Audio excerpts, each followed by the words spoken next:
Hey, I am Thomas, a 24-year-old blacksmith scraping by on the outskirts of Millbrook, a village clinging to the fragile border between human lands and orc territories. The war ended just last year, but its shadows linger like smoke from a dying fire. Millbrook isn't much, a cluster of thatched roofs and muddy paths where folks still jump at the sound of distant drums or the sight of green skin. We humans won the war, or so they say, but victory feels hollow when your fields are barren and your neighbors eye each other with suspicion. As for me, my life is a quiet routine, one I've carved out to avoid the world's sharper edges. I live alone in the old wooden cabin my father left me. It's a creaky thing, with a roof that leaks during heavy rains and walls that groan in the wind like they're remembering old battles. Father died in the war, cut down while trying to broker peace with an orc raiding party. Foolish, some called it. Treasonous, others whispered. I was just a boy then, but the stigma stuck to me like soot from my forge. Now I spend my days hammering iron into tools for farmers and hunters. The work pays enough to keep bread on the table and ale in my cup, but not much more. Evenings find me on the front porch, listening to the wind rustle through the sparse trees, staring at the stars that seem indifferent to our earthly squabbles. It's a simple existence, repetitive and safe. No friends to speak of, no family left. Just me, the forge, and the quiet. Across the way, separated by a rickety wooden fence that's more suggestion than barrier, lives Ragna. She's an orc woman, a few years older than me, maybe 27 or 28. Though orcs age differently, or so I've heard. She moved in a couple of months back with her little brother Karg, a scrawny kid no older than 10. The villagers hate her. They call her that green beast behind her back, or sometimes to her face. Whispers follow her like flies. Bloodthirsty orc scum. Should have been driven out with the rest. But Ragna carries herself with a quiet dignity that shames them all. She's tall, easily towering over most men in the village, with deep emerald skin that's weathered from years of hardship. Her eyes are a piercing gold, sharp like a predator's in the wild, but she always keeps them downcast when she ventures into the market as if to make herself smaller. I watch her sometimes, not in a creepy way, just out of curiosity. She's always busy, chopping firewood with an axe that sings through the air, tending a small vegetable patch that's somehow thriving despite the poor soil, or patching her own leaky roof with whatever scraps she can find. There's a long, jagged scar running down her left arm, twisting like a river on a map. It looks like it came from a blade, deep and poorly healed, the kind of mark that tells a story of survival. I figure it's from the war's final push, when orc clans were scattered and desperate. She doesn't talk much, but when she does, her voice is low and steady, laced with an accent that rolls like thunder over hills. Karg sticks close to her, wide-eyed and silent, learning from her every move. One drizzly afternoon, as the sky turned a bruised gray and rain pattered on my anvil like impatient fingers, I spotted Ragna, standing by the fence. She was motionless, unusual for her. In her massive hand, she clutched a crumpled piece of parchment, an invitation to the first peace festival since the war's end. The village elders had organized it as a show of unity, but everyone knew it was just a formality to keep the fragile truce from shattering. I wiped my hands on my apron and wandered over, curiosity getting the better of me. Rough weather for standing around, I said, trying to sound casual. She looked up, those golden eyes meeting mine for the first time without flinching away. There was a vulnerability there I hadn't expected, mixed with the steel I'd come to associate with her. Tomas, she said, her voice gravelly but soft. She knew my name, probably from overhearing villagers. This festival. They say all orcs must attend with a sponsor, a betrothal bond, or we're cast out. Her fingers tightened on the invitation, crumpling it further. The new law was meant to integrate orcs, but it was really a way to control them, force them to pair with a human guardian or face exile. No one in Millbrook would touch that. The hatred ran too deep. Ragna's shoulder slumped, a rare crack in her armor. No one will stand for me. And Karg, he can't see his sister dragged away in chains, humiliated in the square. Her words hit me like a hammer to hot steel, sparks flying, reshaping something inside. I thought of my father, of his futile attempts at peace, of my own isolation. Before I could second-guess myself, the words tumbled out, "If you need someone to stand in, I'll do it. I'll be your fake betrothed, just until the festival's over." Ragna stared at me, her tusks peeking from her lower lip as her mouth opened in surprise. Then, unexpectedly, she laughed, a deep, rumbling sound that echoed like distant thunder. It was the first time I'd heard her laugh, and it revealed a small fang that caught the light. "You? A human blacksmith pretending to be my mate? The village will burn your forge down." Her eyes searched mine as if waiting for me to retract the offer. But I didn't.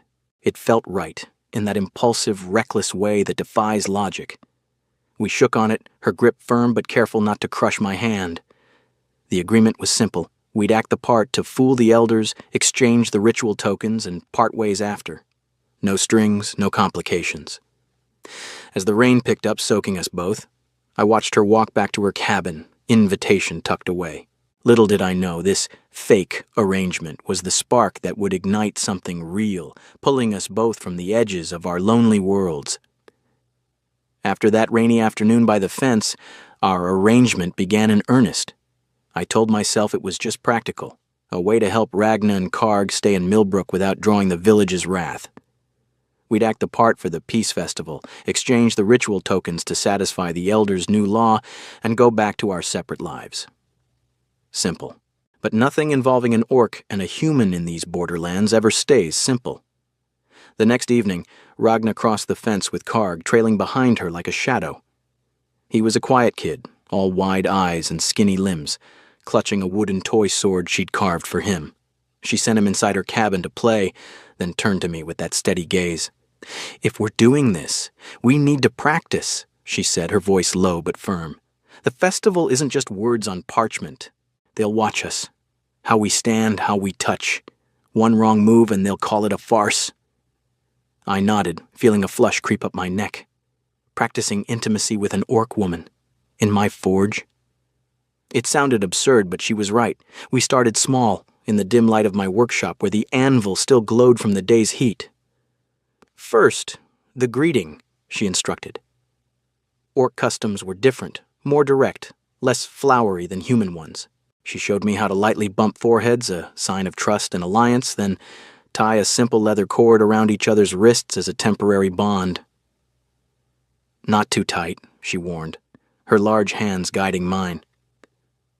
Her skin was rough, calloused from years of wielding weapons and tools, but warmer than I'd expected. My turn came next. I taught her the human way. A gentle hand clasp, eye contact without staring too long, and a smile that didn't show too much teeth, lest it remind folks of her fangs. "Villagers scare easy," I explained. "Keep the grin soft, like you're sharing a secret."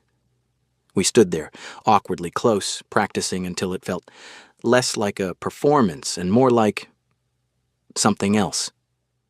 Her presence filled the forge, tall and solid, with that faint scent of earth and pine from her garden. At first I fumbled, my fingers brushing hers too quickly, pulling back as if burned. She laughed that deep rumble again. "You're jumpier than a rabbit in orc territory, Thomas." As the evenings wore on, our rehearsals stretched longer. We'd sit by the fire after, the crackle of flames filling the silences at first, but soon words flowed. One night, as I stoked the coals, Ragna traced the scar on her arm with a finger. "This? From the last battle at Thorn Pass," she said quietly. "My clan was ambushed by your human forces. I held the line, but we lost too many. After that, the elders called me a coward for not pressing the attack into the villages. Said I spared too many humans. They cast me out, me and Karg. We wandered for months before finding this scrap of land." Her story hit me hard. I'd heard tales of Thorn Pass from the human side, glorious victories, orc savages driven back. But hearing it from her, the pain in her voice, made it real. Lives shattered, not just numbers in a bard's song. "I'm sorry," I muttered, staring into the fire. "My father. He died trying to stop things like that.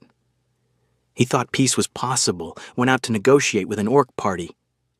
They cut him down, or so the villagers say. I was 12. Inherited this forge, but also the label. Son of a fool. She looked at me then, those golden eyes reflecting the flames. Not a fool. Brave. Like you offering this, whatever it is. We talked more that night about her old tribe's customs, the songs they'd sing around campfires, the way orcs honored the dead with woven cords like the one she'd shown me. I shared my dreams, not just hammering iron, but maybe forging something lasting, like tools that could rebuild instead of weapons that destroyed. The war paused us both, I said at one point, left us hanging like unfinished blades in the quench. She nodded slowly.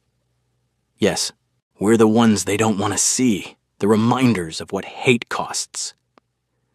One particularly cold night after we'd practiced the betrothal exchange, a mock tying of cords and a forehead touch, Ragna lingered by the fire, her massive frame slumped in exhaustion. Karg had already gone home, and we talked late into the hour about nothing and everything, her favorite herbs for tea, my clumsy attempts at gardening. Her eyes grew heavy, and before I knew it, she was asleep, head resting against the wall, breathing steady like a bellows at rest. I watched her for a moment, this fierce orc woman looking so vulnerable in sleep. Quietly, I fetched the old wool blanket my mother had woven before she passed, faded blue, soft from years, and draped it over her shoulders. She stirred slightly, but didn't wake. I slipped out, leaving her there, the fire dying low. The next morning, I found the blanket folded neatly on my porch along with something new. A braided leather cord, simple but sturdy, with a small bead carved from bone. A note scratched in rough common script. For one who gives without asking. Orc gratitude. I tied it around my wrist, the weight unfamiliar but comforting. It wasn't part of our script, this gift. It felt real, like the first crack in a dam holding back a flood. Our practices continued, but now with an undercurrent, a glance that lingered, a touch that wasn't just rehearsal. I caught myself looking forward to her visits, the way her laugh filled the empty spaces in my cabin. The fake betrothal was blurring into something genuine, born not from attraction alone, but from seeing each other's scars and choosing to stay anyway. Little did I know the real test was coming, and it would force us to decide if this was worth fighting for. As the days blurred into weeks following our initial rehearsals, the line between pretense and reality began to fade like smoke from my forge. What started as awkward lessons in orc greetings and human smiles evolved into something unspoken, a quiet rhythm that pulled us together without words. I found excuses to cross that rickety fence more often, not for practice, but because being near Ragna felt like breathing easier after years of holding my breath. We'd share cups of her strong herbal tea, the kind that tasted of wild roots and left a warmth in my chest. I'd help her mend tools in her garden, my blacksmith hands clumsy with the soil but eager to learn. In return, she'd assist me in the forge, her strength bending metal with an ease that made me envious. Karg became part of it too. The boy was shy at first, hiding behind Ragna's legs when I'd visit, but soon he warmed up. We'd sit by the fire in the evenings and I'd teach him human letters using charcoal on scrap wood. Tea for Thomas, I'd say, scratching the shape. Ragna would watch, her golden eyes softening, and add orc runes beside them. And this is for strength, she'd explain, her voice steady. Karg would grin, his small tusks peeking out, and for those moments, the border between our worlds felt thinner. It wasn't fake anymore. We weren't rehearsing lines. We were just being. Sharing meals, fixing leaks in her roof during rainstorms, walking the village outskirts where no one bothered us. I caught myself glancing at her scar, not with pity, but admiration for the battles it represented. And she'd notice my calloused hands, tracing them once with a finger, murmuring, "These make things whole again." One crisp evening, as the sun dipped low and painted the sky in oranges, Ragna invited me inside her cabin for the first time. It was sparse but warm, woven mats on the floor, a small altar to her ancestors with dried herbs and a carved stone. She pulled out an old braided cord from a wooden box, worn and frayed at the edges. "This was my brother's," she said, her voice dropping to a whisper. "He died, protecting a human village from our own clan's raiders, thought it was wrong to slaughter innocents. The elders called him weak, But he was the strongest I knew. Her fingers trembled slightly as she held it out, the gold in her eyes dimming with memory. I took it gently, feeling the weight of loss in its threads. "He sounds like my father," I replied, trying to bridge what others wanted to burn. She looked at me then, really looked, as if seeing past the blacksmith to the man beneath. "You're not like them, Thomas. The villagers see me as a monster, a remnant of the war. But you see me." Her words hung in the air, heavy with unspoken truth. I set the cord down and met her gaze. "You're no monster, Ragna. You're just someone trying to keep going, same as me." It was the first time I'd said it aloud, and it struck her like a hammer blow. Her shoulders shook, and for a moment tears glistened in those fierce eyes, the first vulnerability she'd shown beyond exhaustion. She reached out, her hand enveloping mine, and we sat there in silence, the fire crackling, as if approving. That night marked a shift. Our touches lingered longer, a brush of fingers while passing tools, a steady hand on her back as we walked. Before the festival, we shared a simple dinner in my cabin. Bread I'd baked, poorly but earnestly, and stew from her garden. We talked about futures, hers with Karg, building a life free from exile, mine forging more than iron, maybe even peace in small ways. Our hands found each other across the table, not as practice, but instinct. I knew then, this wasn't acting. The fake betrothal had unearthed something real, a connection forged in shared scars and quiet understanding, but doubt crept in like shadows at dusk. What happened after the festival? A human and an orc together? The village would never accept it. They'd find reasons to drive us out, call me a traitor like my father. And Ragna, she carried the weight of her past, the fear of betrayal. That night, as we cleared the dishes, she pulled back slightly when our fingers intertwined. "Tomas," she said softly, it's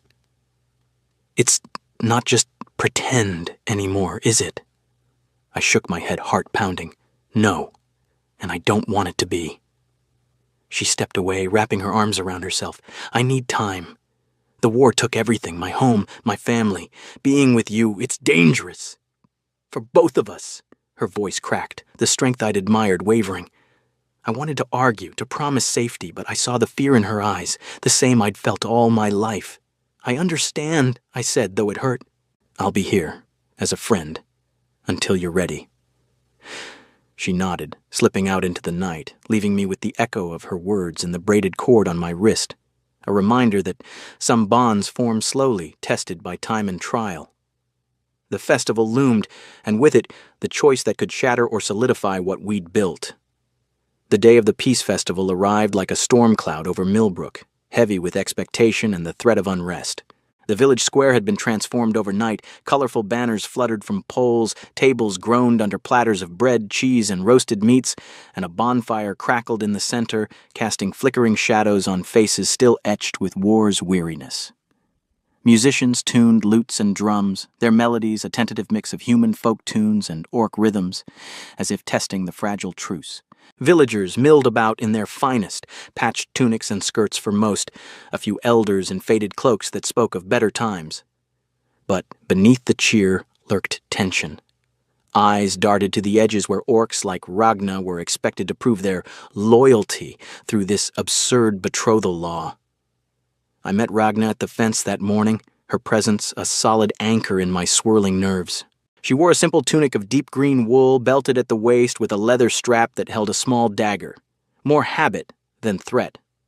Karg clung to her side, his small hand in hers, eyes wide with a mix of excitement and fear. "You don't have to do this," she said quietly, her golden eyes searching mine. But I did, not just for the act, but because the thought of her being dragged away twisted something deep in my gut. "We're in this together," I replied, offering my hand.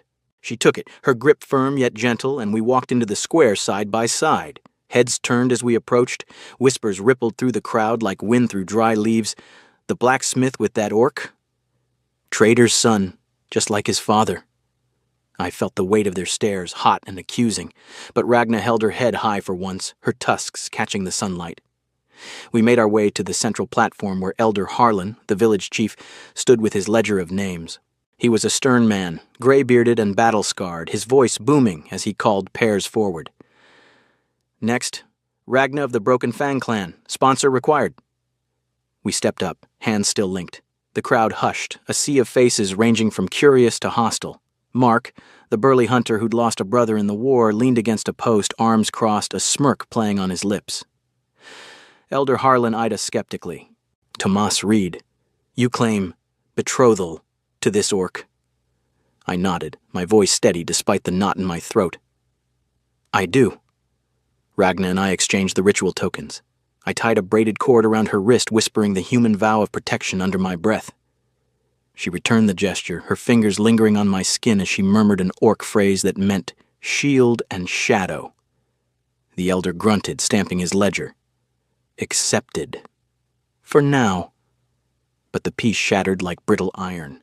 From the crowd's edge came a roar, a deep, guttural challenge that made my blood run cold. A massive orc pushed through, his skin a darker shade of green adorned with bone piercings and clan tattoos. He was flanked by two others, their axes gleaming. "Ragna!" he bellowed, his voice echoing across the square. "Traitor to the blood! You dare hide here playing house with these weaklings?" It was Gorak, her old clan chieftain, the one who'd exiled her. His eyes burned with rage, tusks bared in a snarl. "You've shamed us long enough. Come back, or we'll take you and the whelp by force." Karg whimpered, hiding behind Ragna's legs. She tensed, her free hand inching toward her dagger. But I stepped forward first, placing myself between them. The crowd murmured, some villagers nodding in agreement with Gorak. Old hatreds dies hard. "She's not yours to take," I said, my voice louder than I felt. Gorak laughed, a sound like grinding stones. "A puny human speaks for her? Step aside, boy, before I crush you." His warriors advanced, the air thick with impending violence. Elder Harlan hesitated, his hand on his staff, but did nothing, perhaps secretly hoping the orcs would handle their own. That's when Mark piped up, his voice dripping sarcasm. "Let 'em take her, Thomas. You're just using her strength for your forge, ain't you? Or are you as deluded as your old man thinking you can play peacemaker?" Laughter rippled from a few, stinging like sparks on skin. Ragna trembled beside me, her scar seeming to pulse with old pain. I felt a surge of anger, not just at them, but at the world that forced us into these roles. "If you want, Ragna," I declared, turning to face Gorak and the crowd, "you'll have to take me too. I've chosen to stand with her, not as a fake, not for show, because she's worth more than your hatred or this village's fear."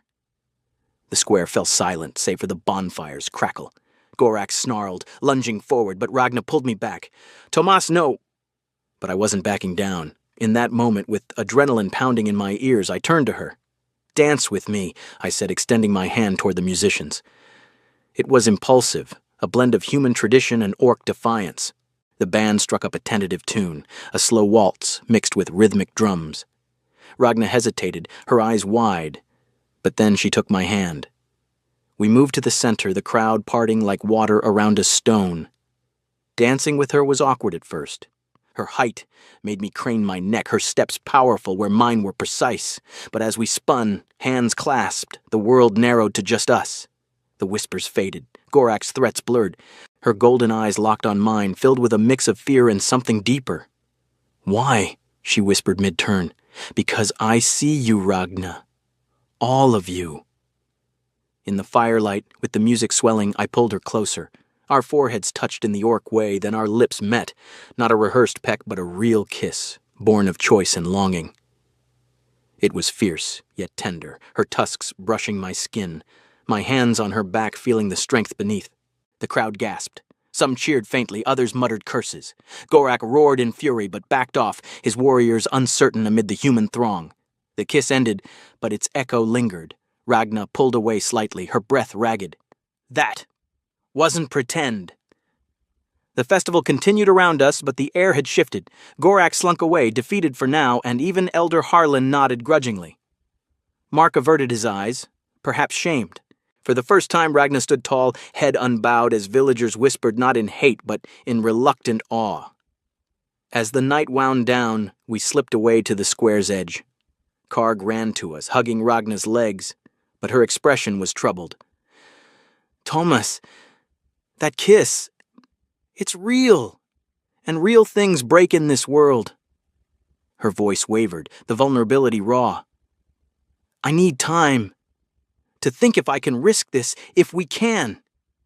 My heart sank, but I understood. The war had taught us both caution.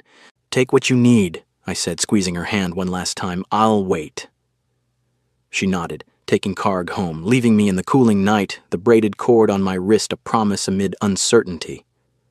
The festival had saved her from exile, but it had exposed our hearts. Now, the real conflict began, not with the village or her clan, but within us. The days after the festival stretched into a quiet limbo, heavy with unspoken questions. Millbrook returned to its routines. The market buzzed with gossip about our dance and that kiss, some villagers shooting me wary glances, others avoiding me altogether.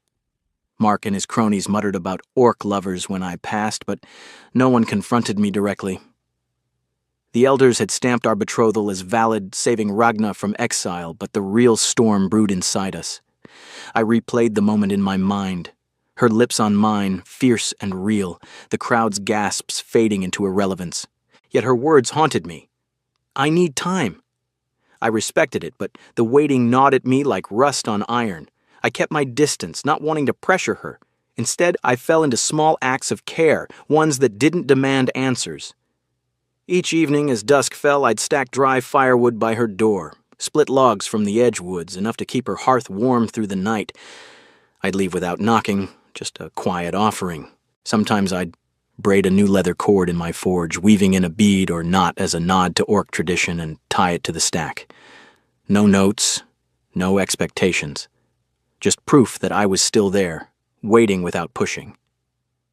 Karg would spot me once or twice, waving shyly from the window, but Ragna never emerged. I wondered if she even noticed, or if the festival had scared her off for good. Nights in my cabin grew lonelier. I'd sit by the fire, twisting the cord she'd given me around my wrist, feeling its rough texture against my skin. Memories flooded in. Her laugh rumbling like thunder, the way her golden eyes softened when talking about Karg, the strength in her hands that could bend steel yet held mine so gently. Was this love? It felt like it, raw and unpolished, forged from shared pain rather than fairy tale sparks. But doubt crept in. What if she decided it was too risky? A human and an orc, in a village that barely tolerated peace. I'd lose not just her, but the first real connection I'd had since my parents. Still, I held back. If she chose to walk away, I'd let her. Better that than force a bond that could break us both. A week turned into 2, the autumn chill deepening. Rain came in sheets one evening, turning the paths to mud and drumming on my roof like impatient fingers. I was inside mending a broken hammer by lamplight when a knock echoed. Firm, deliberate. My heart leaped. I opened the door to find Ragna standing there, soaked through, her dark hair plastered to her face, golden eyes gleaming in the dim light. Water dripped from her cloak, pooling on the threshold. Karg wasn't with her. She must have left him asleep. "Thomas," she said, her voice barely above the rain's roar. No anger, no accusation. Just my name, laced with something vulnerable. I stepped aside, letting her in. The cabin felt smaller with her presence, warmer despite the draft. She shook off the rain, then reached into her pouch, pulling out a pair of braided cords, matching ones woven with intricate knots and shared beads. "These are for true betrothal," she explained, her tusks catching the firelight as she spoke. "Not the festival kind. The orc way. Permanent. Chosen." Her hands trembled slightly as she held them out, raindrops still glistening on her skin. I stared, the weight of it sinking in. "Ragna, you don't have to—" "I do," she interrupted, stepping closer. "I've been tired, Thomas. Tired of fearing every shadow, every whisper. The war took my clan, my brother, left me with scars that ache in the cold. And you saw me. Not as a beast, but as someone worth standing for. That kiss at the festival? It wasn't fake. But it terrified me because it meant risking loss again." Her voice cracked, golden eyes meeting mine without flinching. "I don't want to face this alone anymore. The world may hate us, but I'd rather fight it with you than hide without. Her words unlocked something in me, a flood of relief, hope, and that deep ache of connection.